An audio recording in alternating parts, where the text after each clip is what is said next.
Selamat pagi anak-anak. Senang sekali kita bertemu kembali dalam pembelajaran tema 2 subtema 1 PB2 untuk kelas 6. Pagi ini kita belajar dengan tujuan apa? Yang pertama, kalian mampu menyebutkan manfaat persatuan dalam kehidupan melalui diagram.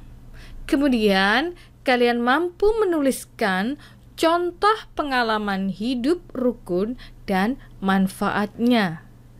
Dan yang ketiga, kalian mampu menyebutkan pola lantai tarian dengan benar. Nah, anak-anakku, mari kita memasuki pembelajaran kali ini. Wow, ada gambar pelangi. Indah sekali. Ada warna merah, jingga, hijau, kuning, biru, nila, dan ungu. Nah, tentunya pelangi indah karena memiliki warna yang berbeda-beda. Begitu juga dengan kehidupan kita. Hidup berbangsa dan bertanah air indah jika kita dapat hidup rukun. Meskipun kita berbeda-beda agama, suku, ras, maupun golongan. Nah, anak-anakku, mari kita amati bacaan teks berikut. Perbedaan yang menguatkan.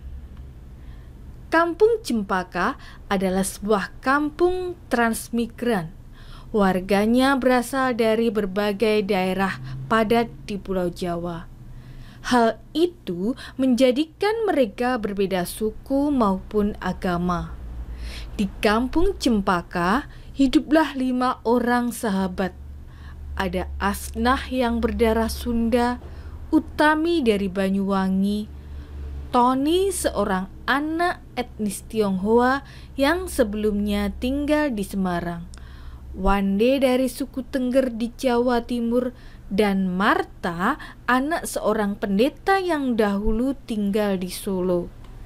Di kampung Cempaka, rumah mereka bersebelahan dan mereka pergi ke sekolah yang sama. Itu sebabnya mereka sangat akrab. Mereka suka bermain bersama dan sering menghabiskan waktu di rumah satu sama lain. Meskipun berbeda suku, kebersamaan begitu kental terlihat dalam keseharian mereka. Bersama anak-anak lain di kampung Cempaka, mereka setiap akhir minggu berkumpul di balai utama kampung. Biasanya, selain berolahraga bersama, mereka juga kerap berkeliling ke rumah warga, membantu melakukan apa saja yang dibutuhkan warga. Kadang-kadang, mereka membantu warga lanjut usia, sekedar membereskan rumah atau menyiapkan makanan. Sesekali mereka juga membantu orang tua yang sedang bekerja bakti membersihkan lingkungan. Dari Tony, mereka belajar menari barongsai. Lalu mereka ajarkan tarian itu kepada anak-anak sekampung. Sementara itu, setiap tiba saat panen, Wande dan keluarganya akan sibuk memimpin warga membuat tumpeng gede, yaitu nasi khas dari daerah Tengger yang dibuat untuk mensyukuri berkah Tuhan dalam wujud panen raya. Sikap toleransi yang ditunjukkan kelima sahabat itu memang sekedar berupa hal-hal kecil.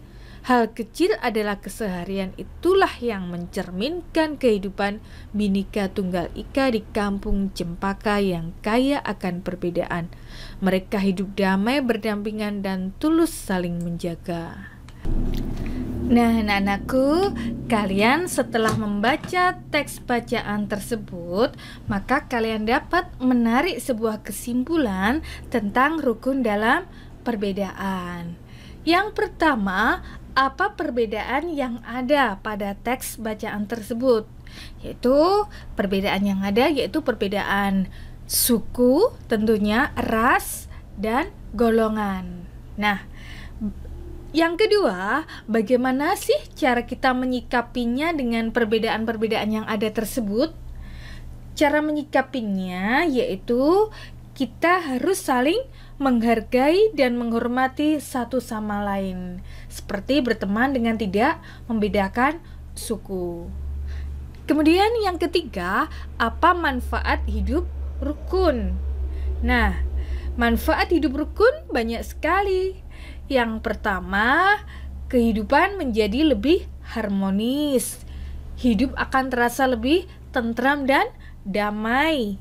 Kemudian memiliki banyak teman, disenangi oleh orang lain, dan juga menghindari perselisihan atau pertengkaran. Nah, itu tadi kesimpulan tentang kerukunan dalam perbedaan. Nantinya kalian bisa menceritakan pengalamanmu tentang kehidupan rukun di sekolah, di tempat tinggal, atau di rumah. Nah, sebagai penerapan persatuan. Anak-anakku, kalian telah belajar tentang hidup rukun dalam perbedaan. Nah, anak-anakku, semangat persatuan bangsa Indonesia juga tercermin dalam seni budaya lokal, salah satunya melalui tarian. Di sini ada bacaan dengan judul Lego-Lego Tari Adat Alor Bermakna Persatuan. Kalian nanti bisa membacanya dalam hati tentang tarian Lego-Lego tersebut. Nah, anak-anakku, selanjutnya dalam kegiatan menari itu kan biasanya ada yang dilakukan oleh satu orang ataupun lebih dari 2 orang. Nah, untuk tari Lego-Lego tadi yaitu sebuah tarian kelompok. Nah, anak-anakku, dalam seorang penari dalam menari harus memperhatikan perpindahan, pergerakan, dan pergeseran posisi saat menari. Jadi, seorang penari harus memperhatikan pola lantai. Apa sih pola lantai itu? Pola lantai adalah pola denah yang harus dikuasai oleh seorang penari dan berfungsi untuk membuat posisi dalam sebuah ruang gerak. Nah, di sini Ibu memiliki jenis-jenis pola lantai. Tentunya kalian sebelumnya sudah pernah belajar tentang jenis-jenis pola lantai. Nah, di sini ada pola lantai vertikal atau lurus. Kalian dapat menggambarkannya seperti ini, bisa lurus dari depan ke belakang atau dari samping. Nah, tari klasik banyak menggunakan pola lantai vertikal. Penari membentuk garis vertikal, yaitu garis lurus dari depan ke belakang atau sebaliknya. Pola lantai ini memberikan kesan sederhana tapi kuat. Contohnya tari Yospan dari Papua, tari Serimpi Jawa Tengah, tari Baris Cengkedan dari Bali. Kemudian ada juga jenis tari pola lantai diagonal. Pola lantai ini penari berbaris membentuk garis menyudut ke kanan atau ke kiri. Nah, itu tadi pola lantai diagonal. Kemudian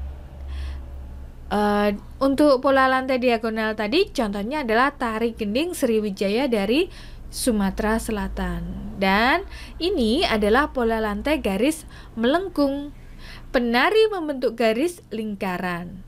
Tari rakyat dan tari tradisional banyak menggunakan pola ini. Pola lantai ini memberikan kesan lemah dan lembut. Kalian bisa mengumpamakan apabila seorang penari itu membentuk sebuah lingkaran, maka pola lantainya adalah garis lengkung. Contohnya tari Mak Badong dari Toraja, Sulawesi Selatan, atau tari Randai dari Sumatera Barat.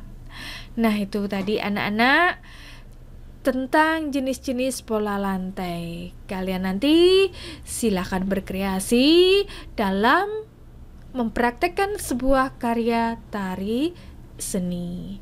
Nah, anak-anakku, sekian penjelasan dari Ibu. Semoga bermanfaat. Sampai jumpa.